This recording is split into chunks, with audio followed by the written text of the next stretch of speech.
Happy Friday, everybody, and welcome to everyone's favorite show about plastic surgery, health, and beauty. This is Nip Talk. Very special episode today. We have a special guest, Kalee Pear, the CEO and founder of Paired Up, is here, and we're going to talk to her. And then more social media. We're going to talk about how social media has changed the world of plastic surgery. And then finally, we're going to play a game called Guess the Disease, Guess the Procedure. It's going to be a lot of fun, and it's all coming up right now.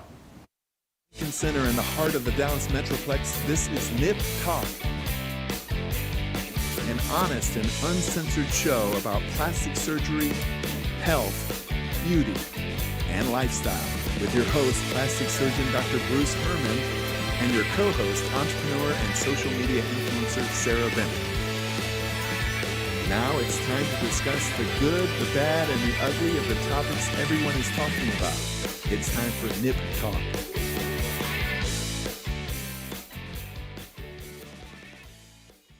Welcome back, everybody. Thank you guys so much for tuning in. We really do appreciate it. Hit that like button, hit the subscribe button, turn on those notifications. I'm your host, plastic surgeon Dr. Bruce Hermann, and with me, very special guest, Kalee Pear. It's Sarah. There's Kalee. I'm still here. Kalee Pear, welcome. And of course, as always, Sarah.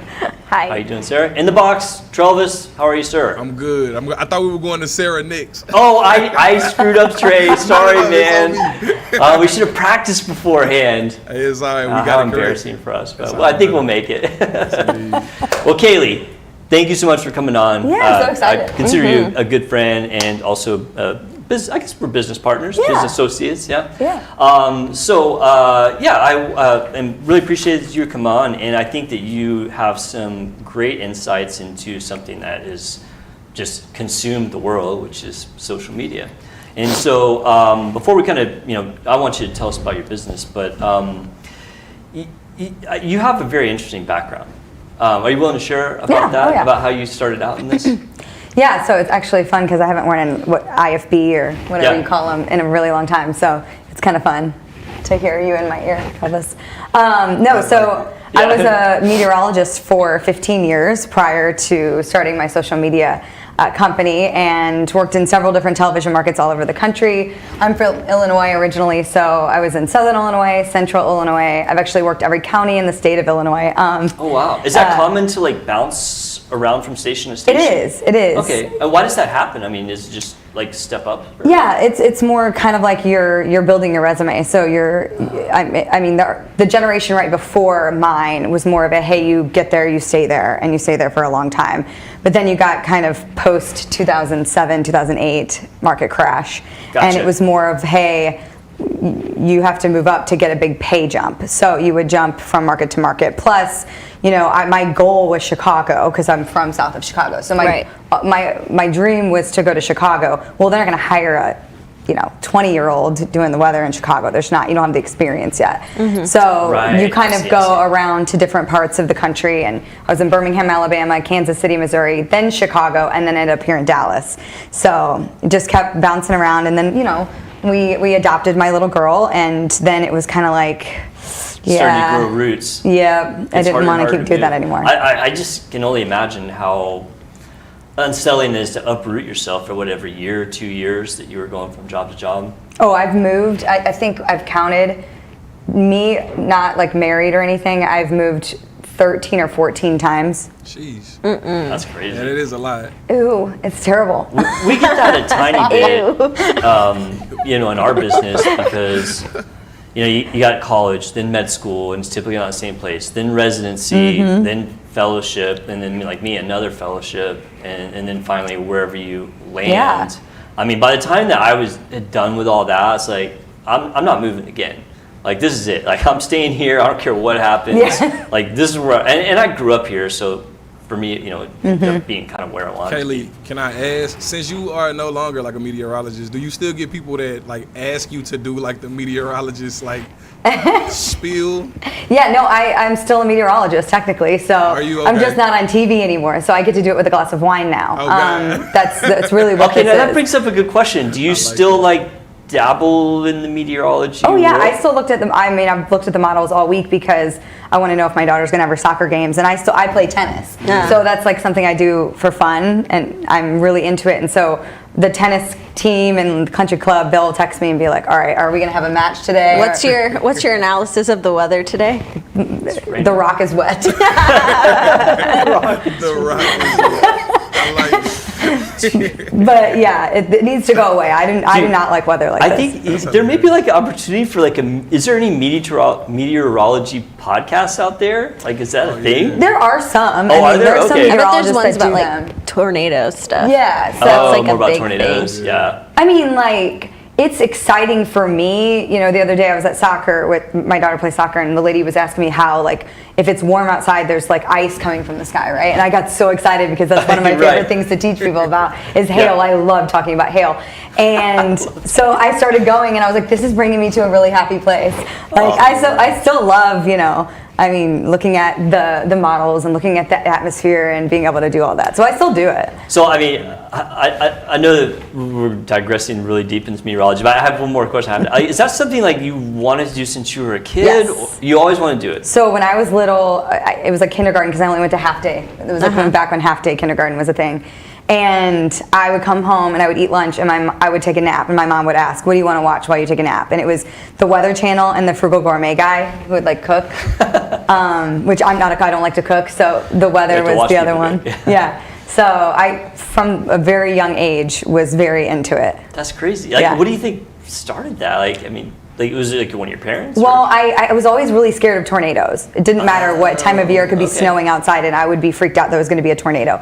So I think it was more for me to understand why and how a tornado formed, and if I could keep myself safe. Sure. That and then after that, it just became like I just was fascinated. Interesting. And I would take like the VHS camera outside and be like, "Look at it, it's hailing outside." Look at that cloud. That's a circumnimbus or Yeah, something. cumulonimbus cloud. Yeah, there we go. I butchered that. You're probably like, oh, how embarrassing for him. That's cute. All right. Well, okay. Then how in the world do you transition from being the successful meteorologist to giving all that up and now you're running a social media company? Well, I mean, so when I started in my second job in television, it was when Twitter was just launching. Yeah. So, so like 2010-ish. Yeah, it was like I think 2006 is when Twitter started. Oh, so it was like it was 07 was my first TV job, and then after that, and I from the beginning was always the meteorologist that would come on and be like to the team, "We got to do social media. We have to figure out a way to connect with everybody on social media." And I did that from then on. And I'm talking Twitter was big, X was huge in this. And I would have full-on conversations with people during severe weather coverage on Twitter. They'd be like, "Under an overpass at this road, am I safe? Am I here?" And it really became a tool that then expanded to, you know, doing videos and creating. I helped start a Instagram news show when I was in Chicago with the NBC affiliates, and it was called The Rundown. And it was where we would do really quick top news stories and that was for the week, and we would just hit it, and we won a Webby for that. And so I was always kind of the forefront of a lot of social media stuff. I spoke at a national weather organization conference about social media and how we need to utilize it. So I always really just loved it and found ways to kind of incorporate it.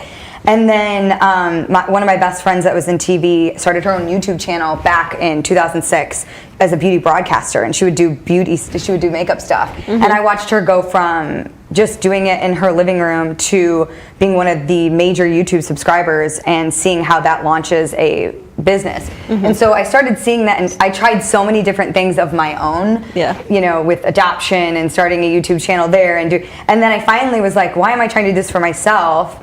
Businesses either don't have time or they don't really know how, because it's the same thing as TV. It's the same thing if, like, we would come in the morning, let's say, because I didn't just do weather, I would do stories as well. So if I got in at, you know, let's say 7 a.m., 8 a.m., and then we have to have it on the air by 5 o'clock. You have to find out what you're going to do for the story. You have to call the people. You have to interview the people. You have to edit it. It's the same you have to write it. like it's the same process. So then during COVID, in the neighborhood we were living in, and a guy was paying a woman in Sweden. Nothing against anybody in Sweden, but I was like, let me just do it for you. It's fine. Like, let me do it. And what year was this? 2020 or 2021. 2021. So this is 2021, and I took over all of his platforms. I'm every single platform he was on. So was your first client? First client. Are you doing it for free, or were you getting paid at that point? At first, I was doing it for free, and I started doing it. He'd be like, "Did you post this?" And it would be like an article I wrote on LinkedIn about his business. He's like, "You don't even know what my business is. Like, how did you do this?" And I'm like, "Well, I just researched it, and then what I thought was interesting, I just, And then I started, doing more for him, and then he would talk about me to somebody else, and then within 6 months, I had more clients, and I was getting paid and made more money than I did in television. So it was kind of a no-brainer that I thought, wow, okay, businesses really don't, because at that point, let me back up a little bit. I had a couple marketing agencies here in Dallas reach out to me and say, hey, we charge for social media, but we actually don't know how to do it effectively. What if we used you as an outsource? And I thought, no, I'm just going to start my own social media agency and only do social media. I'm not going to do anything else. I'm not going to tap into anything else. We're just going to focus on social media. Some companies do get too, they get too much overlap. They'll do like, oh, we're going to do your internet marketing, we're going to do your social media marketing, we do your, regular print marketing, but then they don't do any of them great. Exactly. And so I said, we're only going to do this because I do feel, and I mean, it's happening right now, that back in 2021 when I started this, I said, this is going to replace traditional marketing in 3 to 5 years. I mean, you can be more effective in who you reach, especially with ads on social media, and you don't have to spend a fraction of the cost. So it just makes sense. You'd be proud of me. I was pretty early on the train. I hired my first dedicated social media marketing person in 2020. Not bad, right? That's pretty awesome. And at the time, it was hard to find someone. It was like, I need someone to like run my social media because it's starting to get to be too much. And like companies like yours didn't really exist at that point. And so I had to find someone, and I found this guy just graduated college. He's like, I'm really into social media, and I was in marketing, and I want to try to do that. I was like, sweet, and so it turned out good. And at the time, like nobody was doing that. In 2020, I mean, it was pretty early. There's still a lot of people who are still just getting to the point of, hey, I'm going to pay someone else to do it. It's usually, hey, the front desk, this receptionist, this assistant, or you're trying to do it as a business owner at the same time. And it's too much. I mean, I don't even run paired ups. I don't. You know what I mean? Because I can't do that and do my job effectively. So, do you feel like that there's a lot of common misconceptions about what social marketing people do? Like when people reach out to you, do they kind of know what all you do, or do they think it's kind of a black box and you just kind of? They don't, and I think that's important of us educating. So like that's why with my team, I say we have to educate the people that we're working with, because if they knew how to do it, they wouldn't pay us to do it, right? So we need to make sure they understand and that they know all the things that we're doing, but they don't have to worry about it. Like, we can do this for you, but we want you to know, we want you to understand it, So when you get a client, are you recommending different platforms for them based on their businesses, or do you just kind of leave it open to them, or do you just kind of go in and evaluate what they have and go from there? Yeah, so if somebody's like, hey, I want you to do this, I want to set up a meeting first, because I want to exactly know what they're looking for, but I will always come to the table with, here's the essentials. I don't ever think that you should do all platforms at one time at the beginning. Now, once you are doing it and you're doing it effectively, then we can add on, we can do that. But it's kind of like us, if we were to try to do marketing here and doing that, we're not going to do any of them well. And it's hard because they're all so different. I mean, that's what I found. So different. Because I've been doing social media. I was pretty early on the social media train, maybe not quite as early as you, but I mean, one of the biggest issues, like something that's totally fine on this platform is taboo on this one, and I mean, the ratios are different, and how it can be overwhelming. You start your platform, like I started my platform on Instagram, and I had to grow one on YouTube. It was hard to get them to talk to each other, and the same with TikTok. They don't talk to each other. Now I don't even post anything very much anymore. That's the other kind of misconception too. Tired. I mean, and you tell me if you found this to be true, Kalee. I'm not like big on TikTok, but I mean, I got on TikTok pretty early, and I got up to like 150,000, followers. Just doing. I mean, that's how this show was spawned. And And so when I started the show, I was like, oh, I have 150,000 followers on TikTok. I'm going to start a YouTube channel. I'm going to have 50,000 subscribers in like no time. And I personally found it almost impossible to get people to jump platforms. Yeah. It's not impossible, but they're different people. Yeah, they are. I mean, I think that's true. I think that there's not a ton of people that truly are deep dive into multiple different platforms. I mean, I know I'm not. I personally like X, which is the one that I actually post the least on. I just like it because of the news. Yeah, it's the demographic. So that's why it's important, because we work with so many different businesses. What is your business? Who is your customer? What is the end goal here? And then we find where they're at, and because what's the best for them. And then, each platform, they don't want you to leave the platform, so they're not going to help you build the other, they're not going to help. So Instagram's not going to help push people to YouTube. Right, yeah, they don't want that. They don't want that. As a business, I mean, it's been interesting watching the evolution of social media, having been pretty involved with it from the start. I mean, going along those lines, have you seen like changes in like what constitutes successful content? Like, is it different now than it was, say 2 years ago? Or is it staying pretty consistent as far as like what's actually going to reach people? It's the same. And I think the people, I think we were going to talk about this in a little bit, but I'm jumping ahead, that jump on the trends, that's the biggest mistake you can make. Because yes, you can go with trending audios and you can try to find ways to implement that into your business, a trend. But if you're jumping from trend to trend and you're not authentic to your brand, then the identity is not there. And then I think that's a great point, and I've seen that even with my people in my office, where they'll say, "Oh, there's this new thing on TikTok. We need to do that." I'm like, "So what? We're like the 20th, account that's doing the same thing." I mean, sometimes we do them just because. Yeah, that's okay. Or maybe we can do it better, or we do it different. But yeah, I think that you definitely have a point there that if you're just repeating every single trend, it's like, people are going to like lose interest. A lot of the times, if I'm doing a training or if I'm working with my team, I go off of the 4 E's of content, which is education, engagement, emotion, and engagement. Okay, so if one of those 4 E's isn't behind the piece of content, then what do you want from me? Like we're so oversaturated.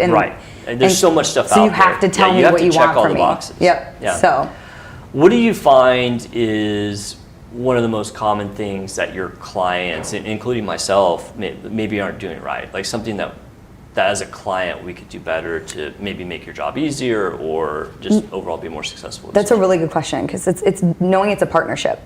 So like, even though I'm taking it off your plate or my team is taking off your plate and we're handling most of it, it still has to be a partnership, because essentially it is you or it is your business. Right. So we do, I see it a lot of times where we'll start taking it on, and then we'll try to engage with them and get them to be a part of the ideas and then it's like, oh wait, no, now then it's 6 months later and you're not seeing much of a return, but we haven't heard from you. You know what I mean? So I think so not enough like two-way street. Yeah, and I know, and even us, like I feel like we have a pretty good relationship in our partnership. But I mean, there's been times that you guys will reach out like, oh, we need to come by and do videos. So I'm like, oh man, I just got to find time to schedule that. I know that you and I've had. But we do though, and but we do. We eventually get it done. That's the big thing, is we get it done. I guess you have some people that it's like it's hard to kind of. It's hard. And do those videos. So that would be the number one thing, is knowing that you still, even though yes, somebody else is taking care of your social media, you still have to be a part of it. Yeah. Because we're not the expert, No. Did you ever have anybody run your social media? You did it all yourself, I did it right? all myself, and it was exhausting. It was a mistake? It was a mistake, and it was exhausting. Yeah, that's why you get burned out. I had a YouTube channel for me and my store, like as a brand, called Everything's Rosy, because my store was called Rose and Thorn. Rose and Thorn, And then I had an Instagram for my store. I had an Instagram for myself.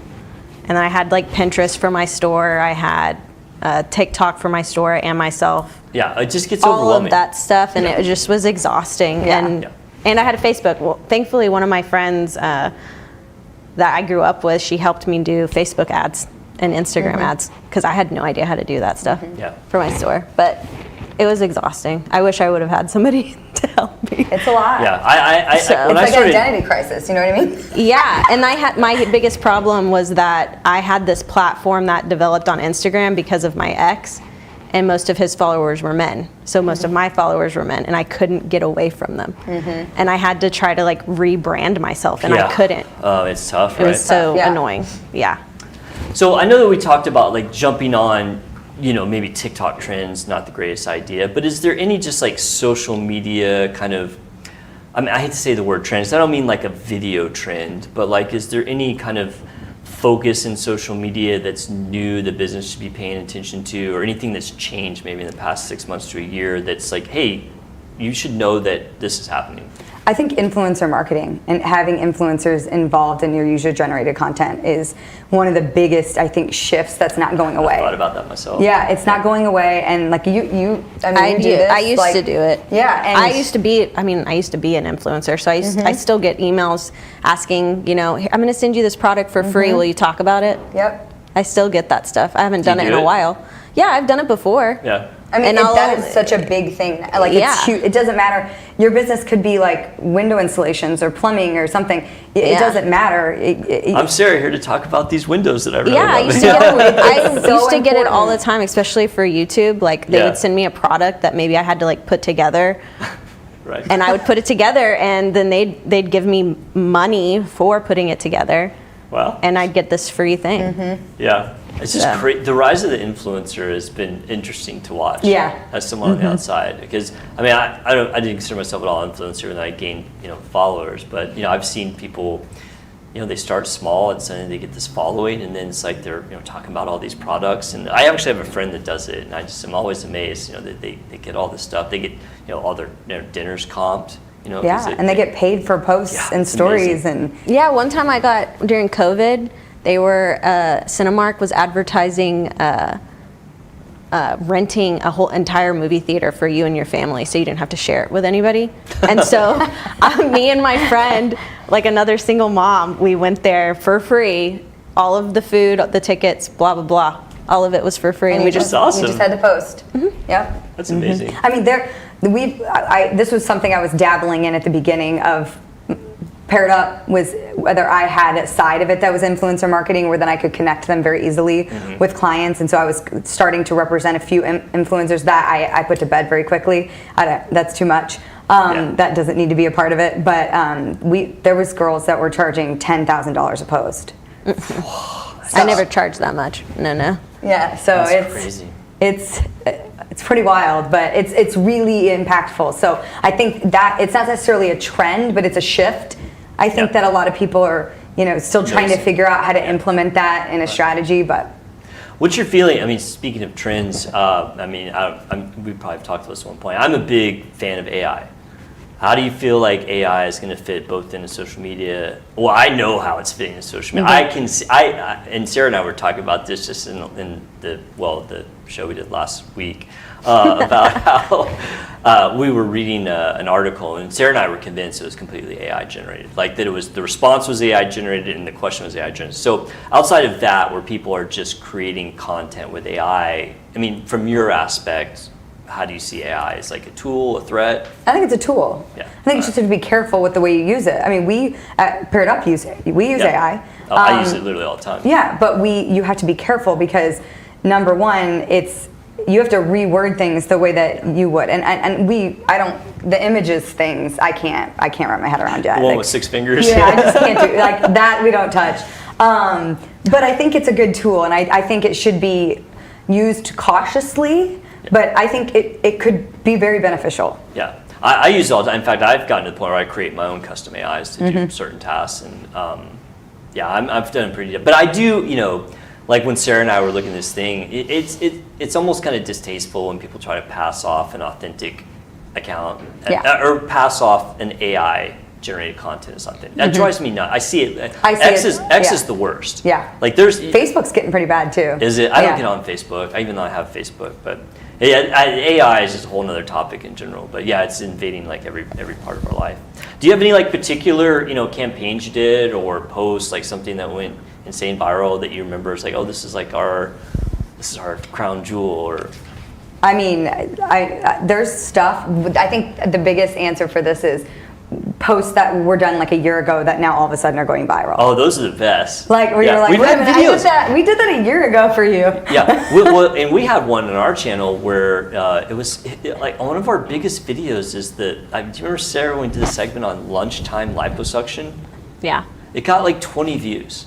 like the week that it happened. And then fast forward a year later, I check it and it's like it's 70,000 views. And it's like, when did that happen? When did that happen? Like, how did it happen? How did it happen? How did that even come about? That's been the funny thing with social media is that, across various accounts and platforms that sometimes things will take off and like, I have no idea how it happened. It's like, why can't I catch lightning in a bottle? Like, this happened. How did it happen? And I don't know, maybe you know the secret, but I think sometimes it just does, and it's just hard to follow. Sometimes it just does, yeah. And that's why jumping on trends is hard, because like what worked yesterday may not work tomorrow. Yeah, that's totally true as well. And just being authentic to you and doing the stuff that you know. So this is kind of just a random question, but as a social media, marketing CEO, like if you could take any one, either celebrity or brand over and completely have complete control of their social media, what would you take? Would you go for like maybe one of your favorite, celebrities, musicians, maybe a favorite company? Oh goodness. Or is there something that you'd like to fix? Maybe see somebody. That is a really, really hard question. Oh, is it? Well, I'm sorry. I saved the hardest one for last. So like I have come to not work like. You are different, but working with individuals anymore, it's more of like companies. Yeah. But I think that there would be, a couple of people like that I would want to handle their social media. Just because you like them? Yeah, or it would be like super crazy fun, Yeah, totally. Like celebrity would be awesome. And there's some people out there that, especially on places like X, that control their own social media where they probably shouldn't. You'd be like, let me just take that. I would take over Amanda Bynes' social media. Oh, Amanda Bynes. See, I would like Taylor Swift or something. What about? You know what I mean? Even though I'm Britney. not the biggest fan of Taylor Swift. I'm just gonna put Britney that out there. Spears. Britney, I want to take Amanda her. Bynes has gone. Britney Spears. I might start drinking very heavily if. I mean, I like kinda- Britney. I think she's just like living her best life. It's funny in the OR, people are always dogging Britney. I'm like, don't dog Britney, dude. Britney's fine, man. You just leave her alone. She had her conservatorship. Well, and you she's out. should, if you've never seen Amanda Bynes, hers is. Oh, is it even worse? Is it wild? It's not like Dancing with Knives, but it's. That was my favorite video of Britney. I just want to start going like this because this is all I think about with Britney. Yeah. Because that's what she does with her. Not that I should be doing that on this couch right now, but no, I think I would want, honestly, realistically, like, maybe a band or, that would be sick. or like you get to tour the band. like Travis Kelce's page, you know what I mean? Yeah, Where then you can that'd be go to like something I'm not a part of. Because what I love about this job is, I go into the OR and I shoot hip replacements. Like, you know what I mean? Like, and then I have firework. I'm going to China in May for a fireworks company, and there's just so many cool things that. I've held a breast implant in my hand. I've thrown one at you. Like that's kind of fun stuff. Yeah, you get to do like stuff you probably never get to do. Yeah. So I think I would want to work with a person or a business that would allow me to do something really out of the box. I have to think about that. I might write underneath this live video later exactly who I would want to take let me know over. what you think. So I'm gonna come back. So wait for that. All right. Well, so if people want to find you either on social media or find your business, like what's the best way to do that? www.pairedupsocial.com. And then all of our socials. So Paired Up, PAIRD, no ED. Oh, they get you right there. Yep. Oh, see, there you go. Yep. Yep. Well, and I will say that I've been very happy with you guys. We swapped to you, and it's been a great experience. We've had so much fun. Yeah, it has been a lot of fun. I really enjoy it. I think the first video I ever edited for you was the woman that got kicked by the cow. Oh, right. And I thought, wow, this is new. Were you here that time, Sarah? That was the first video I ever edited. I don't know. Wait, wasn't that a patient of mine? Or was that a... No, that was a patient of yours, because you had the video of going in and getting the... Yeah, she got kicked by... Wasn't it a breast implant that got ruptured when she got kicked by the cow? No, it was like what's with the blood? Oh, hematoma. Hematoma. Yeah, that's right. I think I was here because I remember meeting her because y'all met here, right? Yeah, we did meet. Yeah. Through Jeff. Yeah. So awesome. that I remember that. Okay, but glad we All right. Well, I'm going to move on to a segment that we'll be able to talk about in the same vein, and we've kind of touched on this one in the past, and it's how social media has radically changed plastic surgery. I'm dating myself a little bit here, but when I started my practice in 2010, believe it or not, there was a lot of plastic surgeons that didn't even have a website. And I kind of saw the writing on the wall. It's like, if you don't have a website, like you're you're going to die on the vine. So that was one thing that I really went into. And along those lines, as we talked about in our last segment when we were talking about your business, is I kind of saw how social media was going to be the same. Because at first with social media, it was just social. Like there was no business aspect to it. I mean, you were really early on it because you were using your meteorology and your weather. Yeah. But I didn't notice a lot of business. And suddenly it kind of clicked when I started seeing other people do it. And I started posting, plastic surgery stuff on the little account that I made on Instagram, and just slowly over the years grew that. I think that there's been a lot of big changes that over basically the different years and time frames. That's how it's affected.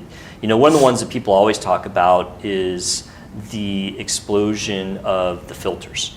Instagram started with filters. That actually was, I remember the first Instagram app because I used Snapmatic. Do you guys remember that one? Yeah, oh yeah. Yeah, so that was kind of a precursor to the Insta.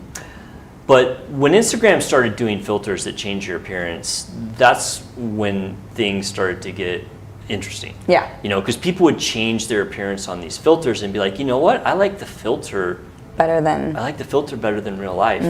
And I personally never have had anybody come in and take a filtered picture of themselves. I was just gonna ask you that. I've never had that happen, but I know that people use those filters, and I know that they see changes in their body, and that gets the spark. It's like, I can look like this with a filter. Is there any way to make myself look like this in real life? And so I do think that the whole filter plastic surgery push thing is maybe a little bit overblown, but it is real. Yeah. I ask you girls using filters. I mean, does that ever cross your mind? I mean, not to be too personal, but I think so. I mean, yeah. I think if you're being honest, absolutely. I think that has something to do with the filter that smooths out a little bit. I just need to get some more Botox. That prompts girls to get Botox for sure, or lips. The other one that is a big one. The other way that social media changed plastic surgery, and I wish I got on this one earlier. I did get in a little bit early, but not in the very beginning, is plastic surgery as influencers. Yeah. I didn't see that one coming. It's obvious now, but I was on social media, and I think if I had just really started posting earlier, that like Dr. Miami, like he's the one that everyone considers. Well, doctors in general, man. Yeah. There's a lot of doctors that are influencers. Yeah, that's true. Yeah. I feel like you can just trust anything that comes out of a doctor's mouth, though. I'm going to say smart stuff. Yeah, most of the time, yeah. They tell you something. I do think that the patient empowerment was a big deal. When the taboo of plastic surgery was taken away because just the information was out there, you didn't have to go search for it like a web page, like a website. It was just out there. I think that I think it was good and bad. I mean, I think that I think that it might have pushed people into plastic surgery maybe that didn't really want it, or maybe before they're ready. But I do think there was some empowerment to that information. Suddenly everything became known. There was the mystery of it. Well, yeah, because you would say, okay, did that woman have this done or whatever? It now made it not normal. You can tell now. But it's not as she probably the mystery's gone. And I think that that's good. Yeah. I mean, you also got the TikTok effect. When TikTok made a meteoric rise, you started to get a lot of young people getting exposed to these things in plastic surgery, and we saw a shift. We saw young people looking for procedures that you didn't see in decades past. Zoom effect, that was a big one. When the pandemic hit, Zoom is essentially a type of social media, and people would see their picture on there and they'd be like, I don't like the way I look. Yeah. I want to go get something done. I do think there's some bad effects too. I mean, do you remember when we talked about that Dr. Roxy? She was the one that was the influencer that was live streaming surgery. Yeah. Did you ever hear about her? She made a liposuction mistake? Yeah. Was she a doctor or she was? She was a plastic surgeon. Oh. Yeah. She was doing live streams of her surgery. And, is that allowed? It is. Okay. As long as the patient signs agrees off on to it. Yeah. But she was losing focus, and she ended up injuring a lot of patients. Yeah, she was being an entertainer, not a surgeon. Yeah, she was being an entertainer, not a surgeon. And I had those moral dilemmas myself when it was kind of early on. I was like, I could do videos of surgery, and that probably would be a huge hit. Really, honestly, It the is. one thing that stopped me was just the platforms were so restrictive. You know, Yeah. anything with blood on it was getting taken down. I was like, you know, I'm not going to do all this work. And I felt like I could do it safely. You know, maybe shoot the video and then dub it later instead of talking to the camera, like Yeah. where you're not paying Voice it attention. over. So, but yeah, we've seen social media change plastic surgery to the core. I mean, but you know, you could say that about almost every industry. Yep. You know, social media has changed the world. Yeah. So, all right. Well, I want to have just a little bit of time for our last segment, and thanks, Kalee, because you gave me this idea. So we're gonna play. Trey, you're playing this too. It's guess the procedure disease. I didn't go easy on you guys. Uh-oh. Some of I'm these really are bad at tough. stuff like this. All right. And I threw in one fake one. And at the Oh. end, you guys have to tell me which one's fake. And we're going to kind of do rapid fire because we only got like a few minutes. Trey's giving me the hook here pretty soon. So, all right. And you guys just spout out anything. What's a microbiota transplant? Whoa. Yeah, microbiota. I'm feeling like it might be something to do with cells. Cells? Okay. Sarah? I had to go hard because, Kalee, like, these people know, like, they've been here so long, like, I can't roll in with Is it a colonoscopy. plastic surgery? These are all plastic No. surgeries. Oh, okay. No. Sorry, What's this guy's driving me the- crazy. Microbiota transplant. Trey? I think it has something to do with the skin. Oh, yeah, you're right. Cells, Yeah. cells on the skin. So maybe it's taking skin off and putting it back on. There's or maybe a taking fascia, skin there's from fascia another in part the of your skin. body. You guys are close, but not really. Is it a transfer of like stool? How did you know that? Did you Google that? No, I'm just Stool, smart. like going Did to the you bathroom? Google that? Yeah, no, I'm just smart, man. Oh my God, you're 100% up. right. It's Did he a get that? poop transplant. A poop transplant. Yeah, if you get like C. Tell this. difficile and like it kills all the bacteria in It's your because he's colon, had that done. they can do a microbiota transplant and they transfer poop from a That's healthy how he person knew. to an unhealthy Got it person. done last week. Who's the poop donor though? I just want to know who the poop donor I is. still don't understand why we're doing that. Because something happens and it kills all the natural bacteria in your colon that you need to break things down. You need Yeah, you need poop. bacteria in your colon. I just learned something. Yeah. I had no idea that was Yeah. even What a about thing. exploding head syndrome? Exploding head syndrome? Anyone ever suffer from exploding head syndrome? It sounds like an episode of The Boys or something. It's like not that. the boys, no. Is it It's just a not as headache? bad as you think, huh? Is it just a headache? No, it's not a headache. It's a Oh. little bit more interesting than that. Exploding head syndrome? I think it's real. It is. Oh, I shouldn't give it away. That one still might be the is fake it one. something to do with your spinal fluid in your I brain? mean, you're getting closer. So it's a very rare sleep disorder with a sudden perception of loud explosive noise in your head that's Oh, associated wow. with That sounds fright or horrible. anxiety. Yeah, I don't want exploding head like shell shock. I'm going to give you guys an easy one. I think you guys are going to know this one because I knew this I'm one. not But as smart then, as you think I am, so. what's trepanation? What? Trepanation. Trepanation. Trepanation. Is it like a stutter? That's not a stutter. What It's a sounds like it procedure. should be. It's a procedure. I'll give you Oh. that. Is it putting a hole in someone's head? It is putting a hole in someone's head. What is You're going on? 100%. You are so tree smart. panning. Yeah, tree panning. That's like when you drill a hole in He's someone's just back skull. there Is he on his googling? phone. He's googling, isn't he? Are you Googling? That's so unfair. It's when you drill. course I am. Why it's, would I not? it's when you drill a hole in someone's head to let out the evil spirits. Oh, I should know that I watch Grey's Anatomy. to let out the evil spirit. Yeah, or pressure. But so now, Yeah, so like tree they do panning it- was like the old school Yeah. thing that they did. Yeah. I think I did heard they- the anatomy. they did use that like in All right, here we go. drill. This one's a good Instead of one. a You guys lobotomy. can get this one. What's alien hand syndrome? Alien hand syndrome. Does that mean that your hands just move? Without, Yes, yeah, Okay. there you go. So I did that? I got yeah. one right? Yeah, your hands involuntarily They move and do Yeah, stuff. that's right. Okay. What about plombage? Plombage. Plombage. I didn't know this one. I mean, if you Does guys this have know to do that- with the tongue? It does not have to do with the tongue. I'd say it has to do with your chest cavity. I'll give you that. You I'll give you collapse a portion of the lung? with ping pong balls. Yeah. That's right. What? Yeah, with ping pong balls. That is a thing? That's Yeah. crazy. They don't do it anymore. It's for TB when they thought you had to collapse the lung to squeeze Oh, up. got it, What got in it. the world? Yeah. What about laughing death disease? That one sounds terrible. Laughing Laughing death disease. Oh, I got an easy one for you guys after this. Laughing death disease. Is it fake? I'm not telling you which one's fake because I gave one away. and Travis will tell us anyway. all right. I'm going to pass. This is actually a rare and fatal neurodegenerative disease that was once prevalent among cannibals. It's actually a prion disease like mad cow disease. Do you laugh? Yeah, you laugh until you die. Like Yeah. like the Joker. Yeah, that's real. Okay, orchiopexy. You guys might know this one. Orchiopexy. Yeah, orchiopexy. Now, we talk about mastopexies here, Sarah. So you know what a mastopexy is, right? Mm-hmm. Which is a... Man boob.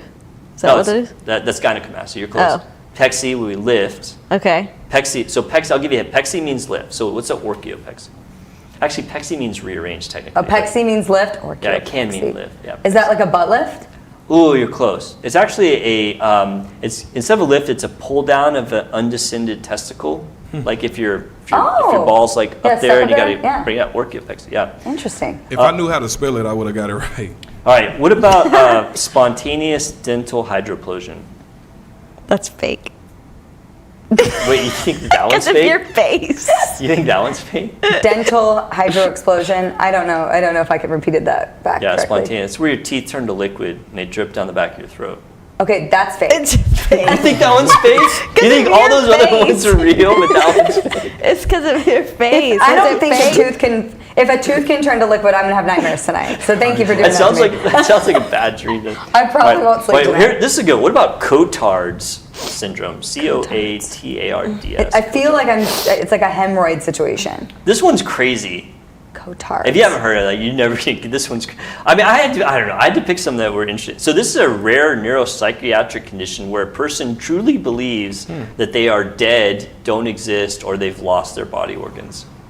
Cotard's syndrome. Interesting. So nothing to do with hemorrhoids. I'm gonna give you some. I do have some easier They, ones here. they don't have hemorrhoids because they're not alive. Because they're not alive. All right, bromhidrosis. Ooh, brom. I've known people with bromhidrosis. Bromhidrosis. I knew this one in college. Body odor.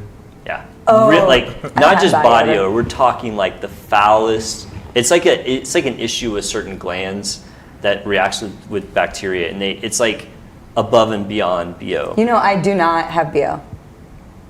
That's good. I don't wear deodorant. Wait, you don't wear deodorant? You don't have No, BO? at all. Zero. No, so I'm going to tell you, like, if I skip deodorant, I don't smell either, and I don't sweat. It's weird. I do wear deodorant because I don't want to like get caught with my pants down one day where I suddenly start stinking. I hope- But I can really go without, and I'm He's pretty like good. over there, like, yeah, she freaking stinks, dude. No, you would tell me if I was. All right, this is a giveaway. This is the last one. Hypertrichosis, also known as werewolf syndrome. Ooh, I have heard Hypertrichosis. of this. This is real. I think yeah. Yeah. Is it where you're growing hair in places that you shouldn't grow hair? That's it. Yes. Hair all over your body. Okay, All right, so which one I was think they talked so about this which on one like was Buffy or fake? something. which one was fake? Nothing popped up on Google for the one that Sarah said was fake, so I'm gonna go with that one too. Spontaneous dental I know you hydroplosion. too yeah, well. good, 'cause thank you. I know your Thank you. face. I'm That's so that was actually a nod to The Office. There was an Office episode where they were making up Oh, yeah. diseases. I can't believe Jonathan didn't pick And that Pam up. made up spontaneous dental hydroplosion. You guys did pretty. Those were hard. I don't know. It was either going to be too easy or too hard. Because if I said colonoscopy, Oh yeah, I would know. That's yeah. not Yeah. weird. That's a normal thing. well, I know, but I didn't. I thought they were pretty good though. I was trying to find some interesting stuff. Yeah. Yeah. I didn't know. I'm I really didn't know, bad at trivia. I didn't know half of those. Yeah. Like myself. Yeah. So like you guys were like it was tough, you guys. But all right. Well, I do think that's all the time we have today. Kalee, thank you so much for So coming fun. on. We really do So appreciate it. Please leave us a comment. Let us know what you think about any of our topics, and let us know what you want us to talk about on the next episode of Nip Talk. Bye. Bye. Bye.